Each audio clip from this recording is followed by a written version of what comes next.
नागपुरात आजही गॅस सिलेंडरसाठी लागली नागरिकांच्या मोठ्या रांगा। गॅस एजन्सी उघडण्याच्या आधीपासूनच नागरिकांनी गॅस एजन्सीच्या बाहेर रांगा लागलेल्या आहेत। प्रशासनाने गॅसचा तुटवडा नसल्याचं वारंवार सांगून सुद्धा नागरिकांच्या रांगा लागलेल्या आहेत। सिलेंडरची उपलब्धता आहे, मात्र ऑनलाईन नंबर लावण्यात अडचणी येत आहेत आणि ओटीपी शिवाय घरपोच सिलेंडर मिळत नाहीये।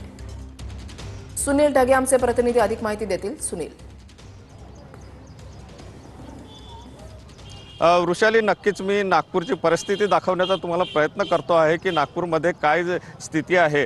गॅस एजन्सीचं जे कार्यालय आहे त्या कार्यालय अजून उघडायचं आहे, मात्र सकाळपासूनच जे आहे ते नागरिकांच्या रांगा ज्या आहेत त्या रांगा या ठिकाणी लागल्याचं चित्र आपल्याला पाहायला मिळते आहे। मोठ्या प्रमाणात रांगा जे आहे ते या ठिकाणी आपल्याला दिसते आहे।